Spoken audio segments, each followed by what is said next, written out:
In May 1996, several commercial expeditions at the base camp of Mount Everest prepare to climb to the summit. Rob Hall, who popularized commercial Everest missions, leads adventure consultants. Scott Fisher is the chief guide for its rival, Mountain Madness. Rob's clients include Beck Weathers, an experienced climber, Doug Hansen, a former mailman pursuing his dream, climbing veteran Yasuko Namba, who hopes to complete her final 7 summits ascent, and Outside Magazine journalist John. Helen Wilton manages Rob's base camp. A month earlier in New Zealand, Rob says goodbye to his pregnant wife Jan, promising he will be home for the birth. At the base camp, Rob receives a fax from her, informing him that their unborn baby is a girl. He wants to name her Sarah, but she disagrees. Worried about climbers overcrowding, Rob persuades Scott to cooperate to reduce delays. Descending climbers reach Beck, whose vision remains impaired, but they all become lost as the blizzard obliterates the trail. He then strips off his outer clothing and slides to his death. In the morning, Rob radios Helen that Doug and Andy are gone and that his extremities are frozen. Peach calls the American embassy and organizes a helicopter rescue.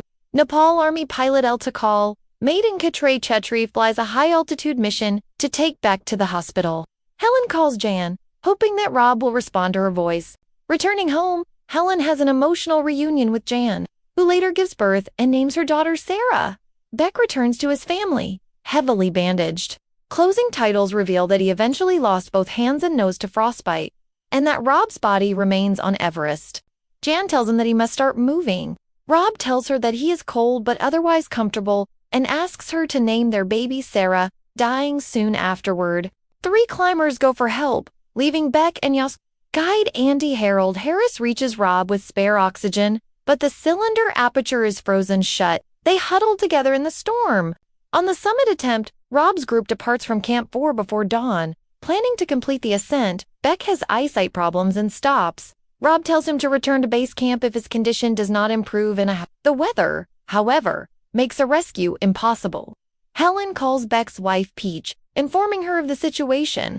Scott hurries down to camp to help another climber but plans to reascend, and Rob warns him about overexertion.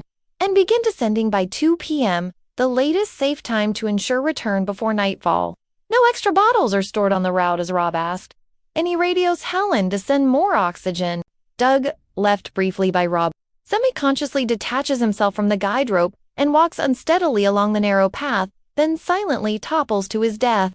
Descending, Rob encounters Doug struggling to ascend just above the Hillary's step and orders him to descend. Rob reluctantly agrees and they reach the summit 2 hours later, well past the safe return time. Doug is exhausted and suffering from altitude sickness. With them is Scott, exhausted and ill from high-altitude pulmonary edema. The group is delayed by over an hour after discovering that guide ropes are not installed on the upper reaches of the climb. Rob reaches the summit on time and is joined by other climbers including Yasuko, who jubilantly plants her Japanese flag. Doug insists on continuing, saying that he will not get the chance again. As Rob helps Doug descend, a blizzard strikes while Doug's oxygen tank is empty, causing him to suffer hypoxia. Scott's condition worsens. He tells his fellow climbers to continue descending without him. He lies down and later dies. While Rob sleeps, Andy begins to have hallucinations. Returning climbers tell the camp that Beck and Yasuko are stranded. In the morning, Beck miraculously awakens, sees that Yasuko is dead, and stumbles down to camp alone, severely frostbitten and in need of medical help. Meanwhile, one of Scott's guides, Anatoly Bokarev, finds his body and moves it off the trail. Thanks for watching. Follow for more.